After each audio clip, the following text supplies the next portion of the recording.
So one thing that I love about Edison format is despite the fact that, of course, yes, it's a historical format, one thing that I don't believe is true is that this format is fully figured out. Now, admittedly, today I am not bringing you anything groundbreaking, but I do think that this deck offers some type of window into a possibility. For what?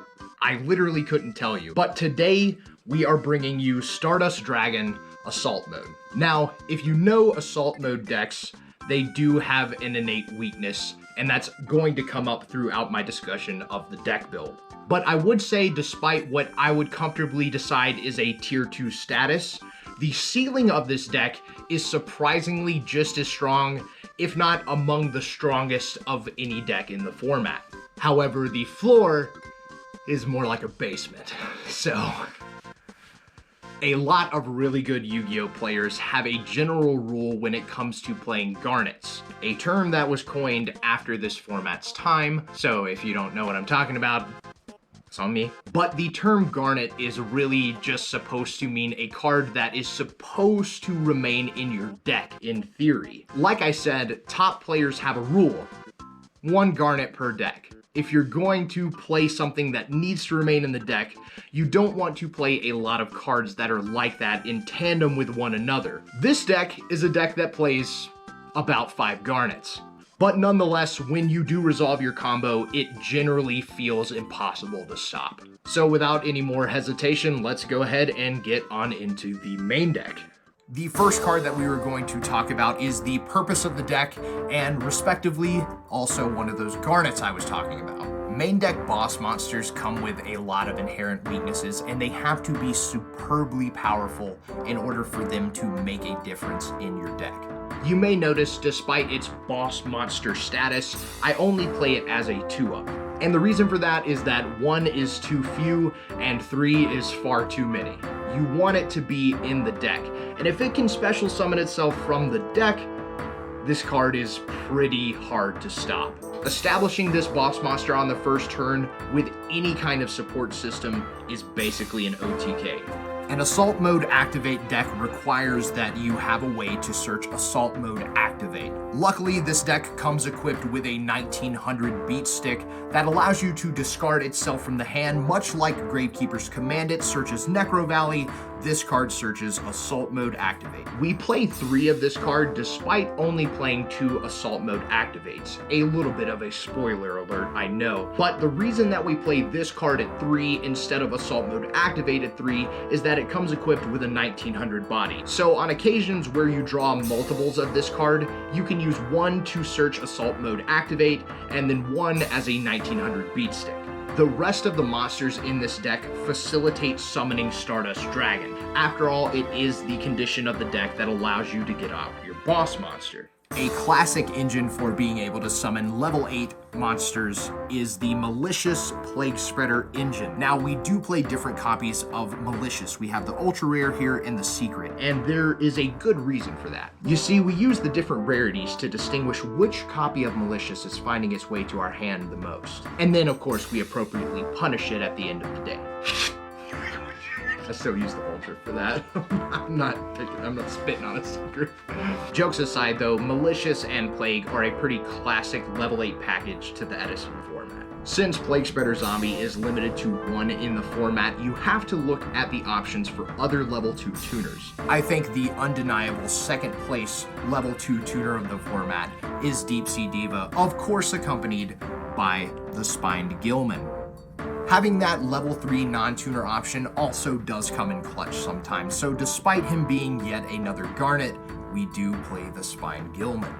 Another undeniably great way to facilitate level 8 synchro summoning in this format is the Flambeau engine, and no card is a better starter for that than, of course, 3 copies of Flambeau Firedog. Flambeau Firedog is a card that I keep going back and forth with in my head. I have so many games where Flambeau Firedog is among the best cards in my hand and absolutely puts in so much work. And then I have games where Flambeau Firedog gets eaten over and over again by my opponent's card effects, and I can never get anything going. However, when you do sync an attack on an opponent's monster with Flambeau Firedog, he allows you to special summon directly from the deck the next card that we're going to talk about. 3 copies of Flamvel Magician, and while you do want to have a certain number of copies of cards in this deck, this is far less of a garnet than something like Stardust Assault Mode. Being a level 4 tuner that was normal summonable was actually a commodity back in the Edison format. There just weren't very many level 4 tuners, save maybe Debris Dragon. And while I do believe that you maybe could take a route with that card to facilitate summoning for this deck, it wasn't the route that I chose. I found Flamvel Magician to be much more reliable because of its interaction with another spell card that we'll talk about when we get there. The very last monster of the deck is a monster that is limited to 1 copy, otherwise we probably would be playing more of it. Summoner Monk, along with any spell card, is an instant level 8 synchro, because he, like Fire Dog, can special summon Flamvel Magician straight from the deck. Except Summoner Monk is a lot more reliable than Flamvel Fire Dog, because his summoning condition is a lot more easy to fulfill. With the monsters out of the way, we can go ahead and move on to spells. As we talked about, the faster that you see a Stardust Dragon materialize, the better that this deck is going to be. So getting to your combo pieces that facilitate that is the maximum priority. We use 3 copies of Upstart Goblin simply to make this a 37 card deck. The next spell card that we're going to talk about is 3 copies of Instant Fusion. Now, Instant Fusion is the reason that drawing Flamvel Magician, or frankly any of your tuners, is among one of the best plays that you can make in the deck. Paying 1,000 life points to special summon out a level 4, or even if you need it, a level 3 or 5 monster, and then synchro summon from there with your normal summon of a tuner is an impeccable way to get a Stardust Dragon onto the field in just the first turn. The next card that I want to talk about is a card that once again I've battled back and forth with about my opinion. Much like the card that's associated with it, Rekindling is an amazing card. But much like the Flamvel Fire Dog that it so easily special summons, I have a problem with it. I'm sitting at 2 right now because despite the fact that this card is basically an unlimited soul charge for every fire monster in your deck, there are times where the card can come up dead. After all, you do only play 6 targets. Despite its insane utility, seeing more than 2 copies in a game is kind of a win more scenario. However, one thing that does make multiple Rekindlings not so bad is a well-known card. Foolish Burial allows you to send not only your Malicious and Plague Spreader, but additional fire copies straight from the deck to the graveyard, which can make Rekindlings a lot more live on the first turn especially. Rounding out the spell count are the classic Giant Trunade and Heavy Storm. These are your general back row removal, among some of the best in the format, but I specifically chose these over options like Mystical Space Typhoon or Cold Wave because I felt that they best facilitated this deck's strategy. Moving on to the traps. Now, it is an Assault Mode deck, so you have to play Assault Mode Activate. 2 copies of Assault Mode Activate seems like the sweet spot for this card, especially when you're technically playing 3 more copies in the form of Assault Beast. As we mentioned when we got to the Upstart Goblins, getting to your cards that facilitate the summon of a level 8 Synchro is the best play that you can make. The faster, the better. And sometimes we're so fast, it could be considered reckless. That's right, 3 copies of Reckless Greed have made its way into this deck. Being able to stack multiple in the same chain link or within the same turn, I believe, allows you to stack that same limitation of being able to skip 2 draw phases. Draw 6, skip 2. Sounds good to me. A slept-on feature with this card is that you can kind of set it as a bluff trap card. If your opponent uses spell and trap removal on it, you're kind of just okay with that. And with the amount of ways that this deck facilitates getting to its win condition, sometimes those 2 are all you need. And you've taken a card away from your opponent for your real traps. The rest of the trap cards in the deck are very powerful cards. Having 1 or God forbid 2 of these backed by a Stardust Assault mode is basically GG. Torrential Tribute and Mirror Force basically need no introduction. These are great cards that allow you to trade multiple of your opponent's cards for just 1 of yours. Torrential Tribute notably having a special place in this deck because both Stardust Dragon and Stardust Assault mode take themselves off the field to activate their effects and then return at the end phase. Basically a one-sided dark hole. In a deck meant to special summon Stardust, Starlight Road seems like an obvious fit. The synchro monster that you have to tribute for Assault Mode Activate does not need to be a properly special summoned synchro monster. A Stardust Dragon that you facilitated through the use of Starlight Road can just as easily be tributed to facilitate the summon of Assault Mode, as well as that added bonus of being able to negate destruction. The final two traps I feel like deal with specific problems that the deck finds itself in, while also solving the problem of playing 5 Garnets. The final two traps are one copy of Karma Cut and one copy of Regeki Break. Regeki Break is targeted card destruction, and Karma Cut is targeted banishment of a monster, as well as all other copies that exist in the graveyard. But the big part of these powerful effects is that for cost, you have to discard a card from your hand. But inevitably, throughout the course of a duel where you're playing 3 Upstart Goblin and 3 Reckless Greed, you're gonna hit one of those 5 Garnets. But something like a Malicious or a Plague Spreader in hand make for great accompaniment with these cards. Now, a bit of a running joke with Edison format is that the extra deck space is free, but this is one of the niche cases where I would say the extra deck is actually pretty tight. The use of 3 instant fusions means that you play a fair number of fusion targets, and I'm going to introduce some of them now. Your level 4 targets are Kabanawa Warrior and Darkfire Dragon. Now, I think you could make an argument to just play 2 Darkfire Dragon, but I don't have 2 copies of Darkfire Dragon. There are very, very few things that Kabanawa Warrior could give you access to that Darkfire Dragon couldn't, but Darkfire gives you access to Darken Dragon at the regular, as well as just being a level 4 to facilitate the summon of Stardust. They both fill that role, but Darkfire Dragon fills it slightly better.